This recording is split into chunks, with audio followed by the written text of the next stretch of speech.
दोस्तों आज मैं आपसे बात करने वाला हूं एक ऐसे खाद्य पदार्थ के बारे में जो आपकी रसोई में हमेशा से पाया जाता रहा है, लेकिन हमें उसकी मेडिसिनल क्वालिटीज के बारे में पूरी जानकारी नहीं रही है।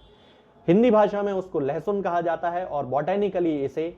एलियम सटाइवम कहा जाता है। होम्योपैथी में इसे एलियम सटाइवम के नाम से ही यूज किया जाता है। होम्योपैथिक मेडिसिनल सिस्टम की ये एक बहुत ही ज्यादा इंपॉर्टेंट मेडिसिन है। इसके साथ ही आयुर्वेद में भी हजारों सालों से इसका उपयोग किया जाता रहा है। हमारे खाने में इसको शामिल करने का जो मुख्य कारण था वो यही था कि इसके अंदर इतनी अच्छी प्रॉपर्टीज पाई जाती हैं, मेडिसिनल प्रॉपर्टीज, कि हमारे शरीर में बहुत सारे रोगों से लड़ने में ये हमारी हेल्प करता है। तो आज मैं इन्हीं सारी मेडिसिनल प्रॉपर्टीज के बारे में आपको जानकारी देने वाला हूं कि लहसुन किस तरह से हमारे शरीर में जाकर विभिन्न प्रकार की बीमारियों से लड़ने में हमारी हेल्प करता है। तो चलिए दोस्तों शुरू करते हैं। सबसे पहले होम्योपैथी में यदि देखा जाए तो लहसुन का जो उपयोग किया जाता है वो हाई बीपी यदि किसी पेशेंट को है, यानी कि यदि उसका ब्लड प्रेशर बढ़ रहा है तो उस ब्लड प्रेशर को कम करने के लिए किया जाता है।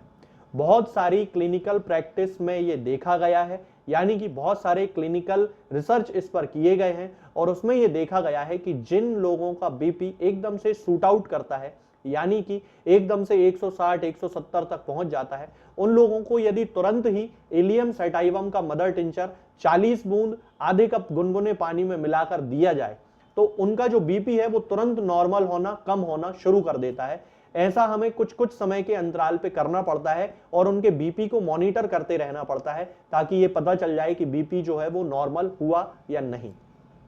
तो इस तरह होम्योपैथी में सबसे ज्यादा जो इसका उपयोग किया जाता है वो इसके बीपी के कम करने की जो खास प्रॉपर्टी होती है उसके लिए किया जाता है। इसके साथ ही यदि हम देखें तो जिन लोगों को कोलेस्ट्रॉल बहुत ज्यादा होता है, जिन लोगों के ब्लड में, ये उन लोगों के ब्लड में जाके कोलेस्ट्रॉल के लेवल को भी कम करता है। और VLDL जिसे कि वेरी लो डेंसिटी लाइपोप्रोटीन कहते हैं, यानी कि वो कोलेस्ट्रॉल जो कि हमारी धमनियों में जम जाता है, हमारी आर्टरीज में जम जाता है और हमें ब्लॉकेज की समस्या देता है, ये VLDL पे डायरेक्ट इफेक्ट लेके आता है और उसको ब्लड से खत्म करता है। तो लहसुन की ये भी एक बहुत अच्छी मेडिसिनल प्रॉपर्टी होती है कि ये ब्लड में कोलेस्ट्रॉल को खत्म करता है। इसके साथ ही यदि हम देखें कि कुछ समय पहले एक रिसर्च हुआ था कि जिन लोगों को डायबिटीज की प्रॉब्लम होती है उनमें ये ग्लूकोज के लेवल को कम करता है, ट्राइग्लिसराइड्स के लेवल को कम करता है और इसके साथ साथ ही उनकी इंसुलिन के प्रति जो संवेदनशीलता होती है उनमें ये बढ़ा देता है।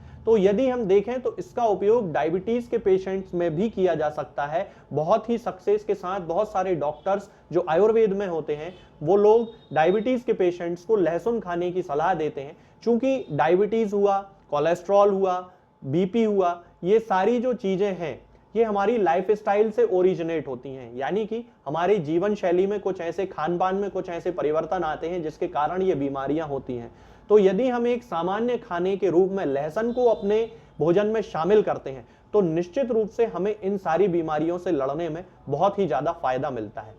होम्योपैथी में यदि हम देखें तो इसका जो पेशेंट होता है उसके मुंह में एक स्वीट मेटालिक टेस्ट होता है। ये जो टेस्ट होता है ये इंडाइजेशन के कारण होता है। जिन लोगों को लिवर की प्रॉब्लम होती है, जिन लोगों का लिवर कमजोर रहता है, यानी कि उनको फैटी लिवर हो सकता है, जॉन्डिस हो सकता है, और इसके साथ ही वो लोग नॉनवेज का सेवन बहुत ज्यादा करते हैं, यानी कि मांस बहुत ज्यादा खाते हैं, मटन बहुत ज्यादा खाते हैं, अंडे बहुत ज्यादा खाते हैं, नॉनवेज के साथ साथ अल्कोहल का यूज बहुत ज्यादा करते हैं, यानी कि शराब बहुत ज्यादा पीते हैं, बियर बहुत ज्यादा पीते हैं, तो इन लोगों को हमेशा डाइजेस्टिव सिस्टम से रिलेटेड कोई ना कोई प्रॉब्लम बनी ही रहती है। तब उस कंडीशन में यदि इस पेशेंट को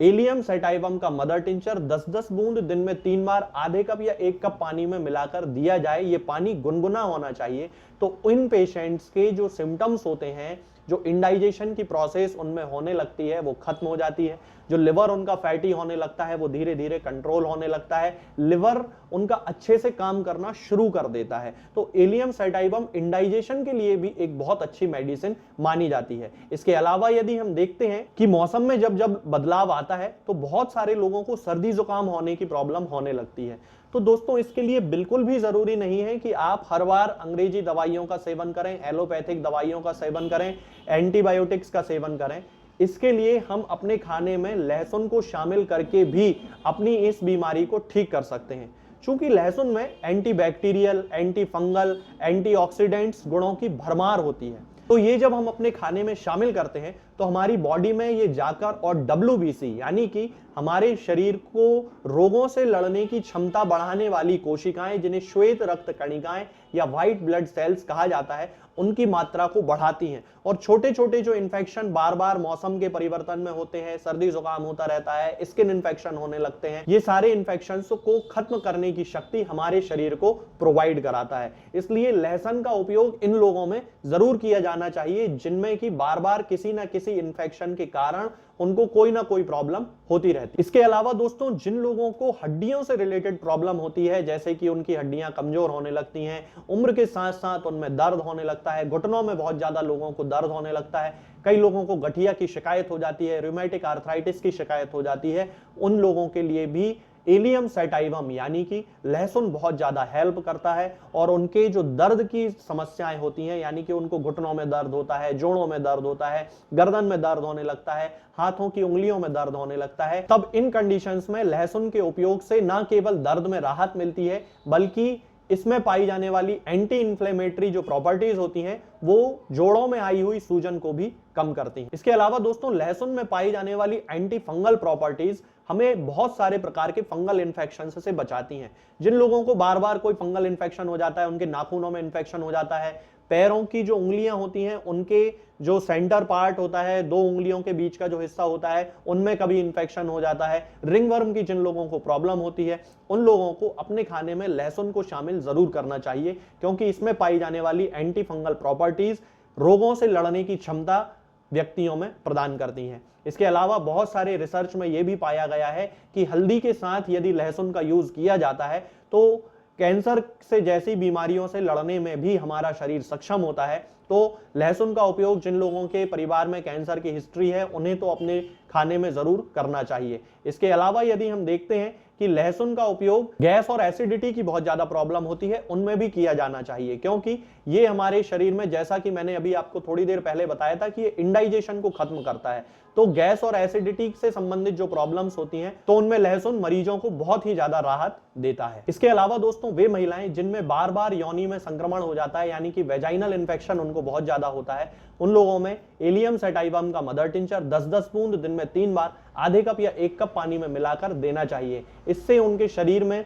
उस इन्फेक्शन से लड़ने की जो पावर होती है वो डेवलप होने लगती है, क्योंकि जैसा कि मैंने आपको बताया कि इसमें बहुत सारी प्रॉपर्टीज पाई जाती हैं जो हमारी बॉडी में WBC को बढ़ाती हैं। इसलिए लहसुन का उपयोग इन महिलाओं में जरूर किया जाना चाहिए। इसके साथ ही यदि उन महिलाओं में ब्रेस्ट में स्वेलिंग आ जाती है, तब भी इसका उपयोग किया जा सकता है। इसके अलावा जिन लोगों को दोस्तों म्यूकस की बहुत ज्यादा प्रॉब्लम होती है, यानी कि उनको बहुत ज्यादा कफ बनता है, कफ निकलता रहता है, जब भी वो सांस लेते हैं तो सीने में घड़घड़ाहट की आवाज आती है, तब उस कंडीशन में एलियम सैटाइवम का मदर टिंचर 10-10 बूंद दिन में 3 बार आधे कप या 1 कप गुनगुने पानी में मिलाकर जरूर उपयोग करना चाहिए। ये उन्हें खांसी को खत्म करने में भी बहुत ज्यादा हेल्प करता है। तो दोस्तों, यही सारी मेडिसिनल प्रॉपर्टीज लहसुन को एक बहुत ही अच्छा सब्सटेंस बनाती हैं, एक खाद्य पदार्थ बनाती हैं, जिसके कारण बहुत सालों से हमारे खाने में इसका उपयोग किया जाता रहा है। तो यदि आपको इनमें से कोई भी बीमारी हो, आप अपने खाने में लहसुन का यूज करना शुरू कर सकते हैं, जिससे कि आपको हेल्प मिलेगी इन सारी बीमारियों को ठीक करने में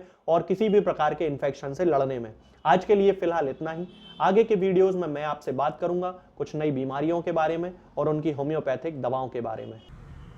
दोस्तों, होम्योपैथिक दवाओं को खाने का सबसे अच्छा तरीका होता है कि हम हमेशा खाली पेट इन दवाओं को खाएं। जिन दवाओं को दिन में केवल 1 बार खाना है, उन्हें सुबह खाली पेट खा लेना चाहिए, मुंह में अच्छे से कुल्ला करके, गार्गल्स करके मुंह को साफ कर लेना चाहिए और उसके बाद हमें होम्योपैथिक दवाई खा लेना चाहिए। जिन दवाओं को दिन में 2 बार या 3 बार या 4 बार खाना होता है, उन दवाओं को खाली पेट खाने का मतलब होता है कि हम उन दवाओं को खाने के लगभग आधे घंटे पहले या फिर 2 से ढाई घंटे बाद ही खाएं। और उस स्थिति में भी हमारे मुंह में किसी भी वस्तु का, किसी भी चीज का स्वाद नहीं होना चाहिए, ना ही हमारे मुंह में किसी भी चीज की गंध होना चाहिए, जिससे कि ये होम्योपैथिक दवाएं हमारे शरीर पर बहुत अच्छे तरीके से काम कर सकती हैं। तो हमें हमेशा ये ध्यान रखना है कि जब भी हम होम्योपैथिक दवा खाएं, हमेशा खाली पेट खाएं और हमारे मुंह में किसी भी चीज का स्वाद या किसी भी चीज की स्मेल ना हो। अब बहुत सारे लोग ये सोचते हैं कि हम कच्चा प्याज खा सकते हैं या अदरक खा सकते हैं या हींग खा सकते हैं या इलायची